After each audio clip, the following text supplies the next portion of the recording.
नमस्कार दोस्तों, कैसे हैं आप सब। आशा करता हूँ अच्छे होंगे। मेरा नाम है मनोज कुमार। उमंग स्टडी में आप सभी का स्वागत है। तो फ्रेंड्स, हम लोग अभी जुड़ चुके हैं पुरुषोत्तम जी के साथ, जो कि एसएससी एमटीएस की परीक्षा को पास करके अभी इनकम टैक्स डिपार्टमेंट में कार्यरत है। और इतना ही नहीं, बल्कि इन्होंने एसएससी सीएचएसएल की परीक्षा को भी पास कर लिया है और फिलहाल अभी उनका ज्वाइनिंग का इंतजार कर रहे हैं। तो पुरुषोत्तम जी, आपका बहुत बहुत स्वागत है हमारे यूट्यूब चैनल उमंग स्टडी पर। सबसे पहले आपसे रिक्वेस्ट है कि आप हमारे सब्सक्राइबर्स को अपने बारे में थोड़ा सा बताएं। मेरा नाम पुरुषोत्तम कुमार है। मैंने 19 बैच एमटीएस से पास करके इनकम टैक्स धनबाद ज्वाइन किया हूँ और 19 बैच सीएचएसएल से हमारा selection as a postal assistant हुआ है। ऑल इंडिया रैंक 141 है। ठीक है, तो आप ये बताइए पुरुषोत्तम जी की विद्यार्थी जीवन से लेकर के एक नौकरी पेशा जीवन में आप प्रवेश किए, ये जो आपका सफर रहा विद्यार्थी जीवन, जब से आपने इस सफर की शुरुआत की, ये सफर को कैसे देखते हैं आप? कैसे कैसा रहा आपका ये सफर? कितने चैलेंजेस से भरा हुआ है? कितना स्मूथ रहा आपके लिए? थोड़ा सा चैलेंजिंग होता है क्योंकि हम लोग वहाँ एक प्रिपरेशन के दौर से गुजर रहे होते हैं, तो थोड़ा सीमित दायरे में रहते हैं, बहुत कम लोगों से बोलना चलना और बहुत अपने गोल पे फोकस कर रहते हैं। और जब जॉब हो जाने के बाद थोड़ा सा आदमी अपने आप को रिलैक्स भी फील करता है। और जो विविध एग्जाम को हम लोग देते हैं, जैसे एसएससी हो, रेलवे हो, मेनली तो यही हम लोग फोकस करते हैं। स्टेट गवर्नमेंट में कुछ आया, अगर दरोगा वरोगा है तो उस पर फोकस करते हैं। और जब एक एग्ज़ाम आपका हो गया कहीं सिलेक्शन, तो आप फिर आपका जो मेन गोल है, जो आप चाहते हैं, उस पर आप डेडिकेटेड होकर एक साइड लग सकते हैं। जी, तो आपका मेन गोल क्या है? मेरा सीजल ही है। मेरा अभी भी आप उस गोल पे लगे हुए हैं? यस, लगे हुए सीजीएल के लिए, हैं। ठीक है। तो आप बताइए, आपका ये सफर की शुरुआत कब हुई और कहाँ से हुई? मेरा मतलब ग्रेजुएशन 16 में हुआ है, उसके बाद हम इस गोल की तरफ अग्रसर हैं। और 2016 में आपका ग्रेजुएशन हुआ और प्राइमरी एजुकेशन आपकी कहाँ से हुई? 10वीं 12वीं आपने कहाँ किया, कहाँ से किया? मेरा प्राइमरी एजुकेशन मतलब नियर क्या जिला जिला टाउन से हुआ है। प्राइमरी एजुकेशन कौन से जिला? नवादा जिला से। 2000 2011 में मैट्रिक और 13 में इंटर, 16 में ग्रेजुएशन। तो आप इस जनरल कंपटीशन की तैयारी में कब से लगे? ग्रेजुएशन के दौरान या फिर ग्रेजुएशन के बाद? ग्रेजुएशन का लास्ट ईयर में हम लोग थोड़ा थोड़ा इधर देखना शुरू कर दिए थे। उसके बाद जब ग्रेजुएशन हो गया तो इधर फुल्ली प्रिपेयर करना शुरू कर दिया, ऐसे सीखा। तो किस तरह से तैयारी किया करते थे आप? कैसे पढ़ाई करते थे? हाँ, इसके लिए क्या है कि आप एक बार थरोली पूरा सिलेबस जो से सीखा है उसका कंप्लीट कर लें। उसके बाद आपने कैसे कंप्लीट किया सिलेबस को? मैंने सीधा सीधे सिर्फ मैथ और इंग्लिश पे फोकस किया और जीके के लिए प्रीवियस ईयर और विथ थोड़ा लूसेंट और करंट। इसके बाद रीजनिंग तो सेट से ही हो जाता है, मोर देन सेट। ये मतलब अगर तैयारी पे मेन दिमाग लगाना है तो ज़्यादा से ज़्यादा आप एक बार थोरोली सिलेबस कर लें, उसके बाद मोर देन सेट। जितना ज़्यादा आप स्कोर करना चाहते हैं उतना ज़्यादा आपको सेट देना ही है। क्या है कि आप किसी का भी देख लीजिए, अगर बहुत ज़्यादा स्कोर किया है तो उसका मॉक की संख्या बहुत ज़्यादा उसने अटेम्प्ट की है। अच्छा अच्छा। इसलिए मॉक पे ज़्यादा फोकस किया जाए। सेट्स क्यों इम्पोर्टेंट है? सेट्स इसलिए इम्पोर्टेंट है कि आप जिस एग्ज़ाम के लिए देने जा रहे हैं, आप उस माइंड सेट के अनुसार ढल जाते हैं। जैसे आपको 160 मिनट में 100 क्वेश्चन डील करना है, तो आप अगर प्रैक्टिस करते रहते हैं, अप्रोक्सीमेटली 100 प्लस मॉक दिए, तो आपके अंदर इतना आ जाता है कॉन्फिडेंस कि आप हो सकता है कि 50 मिनट में सेट को डील कर दें। और इसके बाद एवेल्युएशन भी हो जाता है कि मेरा रैंक दिखाता है, परसेंटाइल दिखाता है, कौन सेक्शन आपका वीक है वो दिखाता है। तो इससे क्या है कि अपने आप को एवेल्युएट भी कर रहे हैं। और अगर आपके दिमाग में हमें होम स्टेट लेना है, हमें ये लेना है, तो उसके अनुसार आपको रैंक भी चाहिए, तो रैंक दिखा रहा है। तो आप अगर रैंक आपका बहुत मतलब दूर जा रहा है, बहुत मतलब 4 डिजिट में जा रहा है, तो उसको आप 2 डिजिट 3 डिजिट में लाने के लिए कोशिश करें। तो ज़्यादा से ज़्यादा मौका दीजिएगा तो आएगा। तो बेसिकली आपको कहने का ये मतलब वो आपको एक रोड मैप तैयार करके देता है कि अभी आप कितना पानी में है और यहाँ पहुँचना चाहते हैं, तब वो कितना मेहनत करना पड़ेगा। Yes yes. जी, तो आप कौन से सोर्सेज से प्रैक्टिस सेट लगाना पसंद करते थे? हम तो ज़्यादातर फॉलो किए। अगर मेरे तैयारी में योगदान की बात की जाए तो हमने 85% टेक्स्ट बुक का ही यूज किया है और 15% अदर सोर्सेस के। क्यों टेक्स्ट बुक ही क्यों? क्या ऐसा क्या है टेक्स्ट बुक में? अच्छा, ये टेक्स्ट बुक में कि एफोर्डेबल प्राइस में मैंने पिछले साल 300 रुपये में खरीदे, तो 2 ईयर का वैलिडिटी दिया, तो इसलिए एफोर्डेबल भी है। बहुत सारे एग्ज़ाम भी हैं, जैसे कि और अदर एग्ज़ाम पे आप अगर स्विच होना चाहते हैं तो वहाँ भी उसका मतलब व्यवस्था है, ऐसे दूसरे मौके लेने की ज़रूरत नहीं पड़ती है, इसलिए अच्छा। जी, अब थोड़ा सा आगे बढ़ते हैं। तो ये आपका पहला एग्जाम था एसएससी एमटीएस जिसको आपने क्रैक कर दिया, या उससे पहले भी आपने बहुत सारे एग्जाम्स दिए थे जिसमें आपको फेलियर देखने को मौका मिला था? हाँ, जब 16 वाले हुआ था एग्ज़ाम, तो इसमें मेरा 0.5 से मेरिट नहीं बना था, मेरा 125.5 था। और उसमें हम बिहार, यूपी मतलब 5-6 स्टेट ही मतलब ऐसे चूज किए थे, इसलिए मेरा पिछले बार सिलेक्शन नहीं हो पाया था। लेकिन कुछ होता है, मगर फिर कोई बात नहीं, आगे बढ़ा जाए। अच्छा। क्योंकि अगर तैयारी कर रहे हैं तो बाधाएं तो आएगी, जहाँ सफलता मिलती है, मगर उससे इग्नोर करते हुए फिर आगे बढ़ा जाए, मिलेगी। तो कौन कौन सी परीक्षा में आपको बैठने का मौका मिला, या फिर कौन कौन सी परीक्षा में अभी तक आप बैठे हैं, सफलता असफलता अभी मिला तक के? हम अप्रोक्सीमेटली 10 एग्ज़ाम तो मेरा रिजल्ट हुआ है अप्रोक्सीमेटली। जैसे एनटीपीसी दिए थे तो अप्रोक्सीमेट टोटल लेवल में 1 मतलब 1 से क्या 2 से 6 सब लेवल में मेरा रिजल्ट था। उसके बाद दरोगा, बिहार दरोगा भी था, सीजीएल भी 2-3 टाइम हुआ है। और ये क्या CHSL ये 16, 17, 18, 19 यहाँ तक 20 भी है। MTS भी 2 टाइम। और क्या, और कुछ हुआ होगा तो उधर भी दिए होंगे। यही सब मैंने दिए हैं एग्जाम। तो बेसिकली जनरल कंपटीशन के बारे में जो बातें एक बार कही जाती है कि एक बार अगर आपने थॉरली और अच्छे तरीके से सिलेबस को कवर अप कर लिया है तो कमो बेस लगभग सभी परीक्षाओं में उतना ही सिलेबस रहता है, तो आप लगभग सभी परीक्षाओं को पास कर पाते हैं। तो इसके ऊपर आपका क्या राय है? हाँ, अगर एक बार आपका एक लेवल बन जाता है, जैसे अप्रोक्सीमेटली अगर जनरल कंपटीशन से में आप फाइट करें और अपना आप चाहते हैं कि मेरा मेरिट बने, तो आप 85% लाने का कोशिश करें। क्योंकि 85 अगर आ रहा है, 85 प्लस हो रहे हैं, तो छटने की संभावना, मेरिट गिरने की संभावना नहीं रहती है। और उससे आप नीचे हैं तो कहीं ना कहीं दिक्कत है। मगर 85 प्लस कर रहे हैं तो कोई नहीं रोक सकता, आपका सिलेक्शन 100% है। तो रेलवे की एनटीपीसी के अलावा और कौन कौन सी परीक्षाओं में आप पार्टिसिपेट किए? बस सिर्फ Only एनटीपीसी। NTPC? यस। तो आपने एनटीपीसी भी दिया, उसके सारे लेवल्स को क्वालिफाई भी किया, और उम्मीद है कि आप सारे लेवल के एग्जाम भी दिए होंगे। नहीं, मैंने सिर्फ लेवल 6 का एग्ज़ाम दिया, उसका मेरा मतलब रिजल्ट भी हुआ है। और लेवल 5 इसके बाद मैंने नहीं दिया है। मतलब लेवल 2, लेवल 3, लेवल 5 का एग्जामिनेशन आप क्वालिफाइड थे, परंतु आपने एग्जामिनेशन दिया नहीं। नहीं। क्यों नहीं दिया? इसलिए नहीं दिया कि मेरे पास लेवल 4 होम स्टेट मेरे पास है, तो लेवल 5 के लिए मेरा बोर्ड मुंबई है, तो हम जाना नहीं चाहते हैं। अच्छा। इसलिए होम स्टेट आदमी प्रीफर करते हैं, इसलिए छोड़ दिए। और लेवल 6 का चूंकि ग्रेड पे हाई है इसलिए आपने हाँ, मतलब उसका ऐसे एग्जामिनेशन दिया। हाँ दिए हैं। ठीक है। तो आपने एसएससी की भी कई सारे परीक्षाएं पास की, इस बार आपने अभी एनटीपीसी की भी परीक्षा पास की। कहीं ना कहीं आपके पास लेटेस्ट एक्सपीरियंस है परीक्षाओं का। फिर आपसे कुछ बेसिक डिफरेंस पूछा जाए तो आपको क्या बेसिक डिफरेंस दिखा रेलवे की परीक्षाओं में और एसएससी की परीक्षाओं में? अच्छा, अब कुछ ज़्यादा अंतर नहीं रह गया है एसएससी और रेलवे में। अभी तो ज़्यादा अगर कठिन की बात की जाए, डिफ़िकल्टी लेवल का, तो रेलवे ही चढ़ रहा है। क्योंकि इसमें पजल, सिटिंग अरेंजमेंट, CBT 2 जब हम दिए थे लेवल 6 का, तो उसमें बहुत ज़्यादा नॉर्मल जो रीजनिंग वो तो नहीं था। सब सिटिंग अरेंजमेंट मतलब 1 सिटिंग अरेंजमेंट 1 क्वेश्चन। और ऐसे बैंकिंग में चाहे होता है तो एक सिटिंग अरेंजमेंट 2-3 क्वेश्चन मिलता है देखने को, मगर इसमें 1 अरेंजमेंट 1 क्वेश्चन। तो अभी डिफ़िकल्टी लेवल लिया जाए तो रीजनिंग का रेलवे का ज़्यादा है एसएससी के तुलना में। और फिर मैथ का भी थोड़ा सा, तो उसका मैथ में ज़्यादा ना अंतर है, मैथ में इक्वल ही है।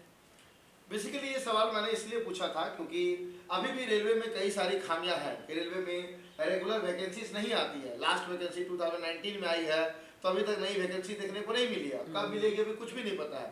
जबकि एसएससी की कम ही वैकेंसी आती है लेकिन रेगुलर आती है। तो क्या कोई रेलवे विद्यार्थी अपने आप को एसएससी में स्विच कर सकता है या नहीं कर सकता है? और कर सकता है तो किस तरीके से कर सकता है? उसके सामने क्या क्या चैलेंजेस आएंगे? हाँ, ये भी बात है। अगर आप रेलवे प्योर रेलवे स्टूडेंट हैं तो सबसे बड़ी बात है कि हम लोग as a student middle background से आते हैं। हाँ। तो आप अगर अभी रेलवे के फुल फ्लैग प्रिपरेशन करें तो पहले आप रेलवे में कहीं ना कहीं अपने आप को सेटल करें। सेटल्ड हो गए उसके बाद आप एसएससी पे स्विच करें। क्योंकि एसएससी अप्रोक्सीमेटली आपसे 4 ईयर लेता है। क्योंकि एक एग्ज़ाम क्लियर करने से ज्वाइनिंग तक 4 ईयर लेता है, तो आपको एक लंबा टाइम लगेगा। इसलिए और उतना दिन झेलना मिडिल बैकग्राउंड वाले लोगों के लिए थोड़ा सा दिक्कत है। इसलिए अगर आप रेलवे में तो आप पहले अपने आप को सेटल्ड करें, उसके बाद स्विच हो सकते हैं, कोई दिक्कत नहीं है।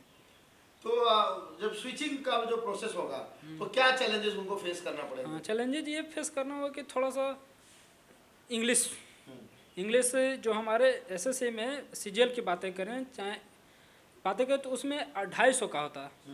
तो उसमें 200-250 अगर इंग्लिश मीडियम से लड़का तो डिस्क्रिप्टिव में लिख सकते हैं इंग्लिश में 350 हो जाएगा। तो इंग्लिश का बैकग्राउंड बहुत अच्छा होना चाहिए। तो वहाँ पे आपको थोड़ा सा संघर्ष करके एक अप टू लेवल में जाना होगा, क्योंकि 85 के अप्रॉक्स लाना ही होगा, तब तो आप एक अच्छा कर सकते हैं। तो इंग्लिश को कैसे इम्प्रूव कर सकते हैं रेलवे के स्टूडेंट्स लोग? ये क्या आपके पास कुछ टिप्स है तो आप हाँ, बताएं। इंग्लिश के लिए या करना क्या होगा, तो आपको पहले एक अच्छे तरह से ग्रामर को पढ़ना होगा, मोर देन रिवीजन। और आप PYQ प्रीवियस ईयर क्वेश्चन पे फोकस दे रहे हैं, बार बार प्रैक्टिस करें, लेटेस्ट पैटर्न को फॉलो करो जो TCS ने पूछा है। बस ये TCS मतलब प्रीवियस ईयर क्वेश्चन और TCS का लेटेस्ट क्वेश्चन। और बस इंग्लिश का थोड़ा सा रीडिंग कम्प्रिहेंशन वाला पार्ट पे अंडरस्टैंडिंग डेवलप करें। आप रेगुलर पेपर पढ़ें या नॉवेल पढ़ें, जो भी पढ़ सकते हैं आप पढ़ें। तो विद्यार्थी जीवन से कर्मचारी जीवन के बीच में सबसे पहली खुशी का अवसर आपको कब मिला? बस वही जब मेरिट बन गया था। SSC या MTS वाले में? यस यस, अच्छा।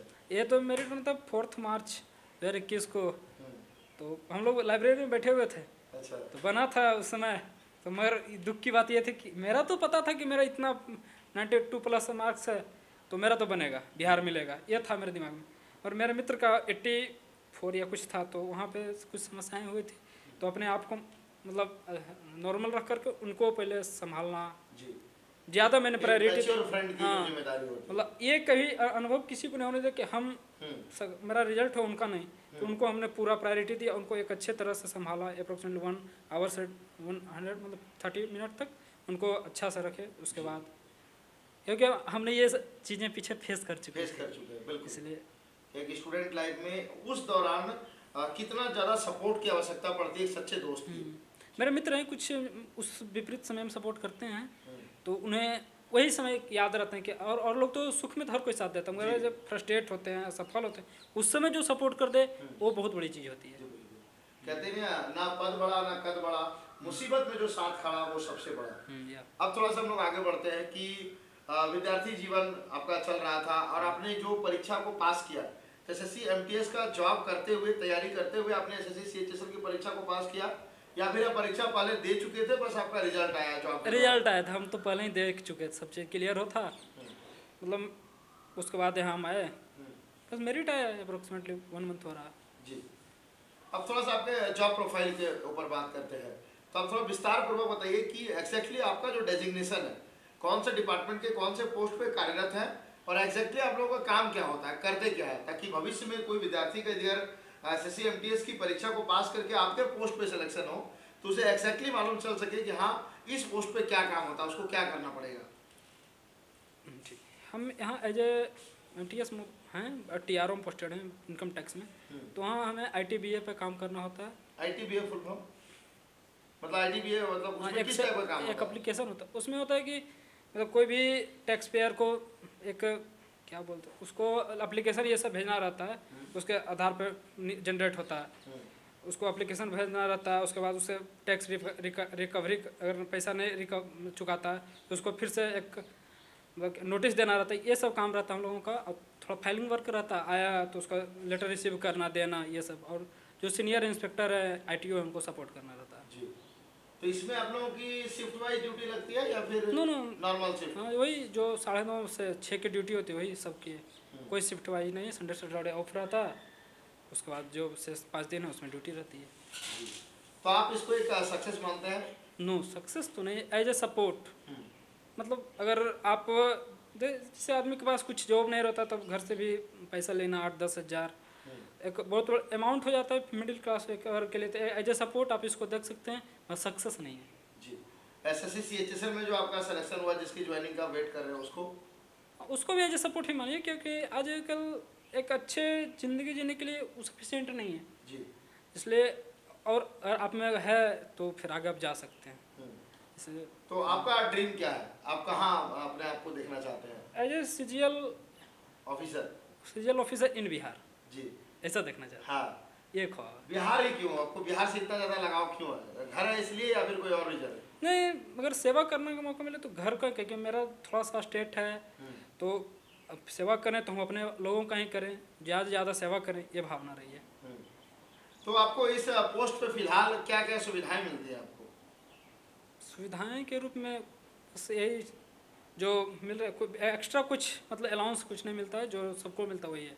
अच्छा। तो अभी आप वर्तमान में CGL की तैयारी कर रहे हैं? Yes yes. तो कितना समय निकाल लेते हैं जॉब करते हुए आप सीजीएल के लिए?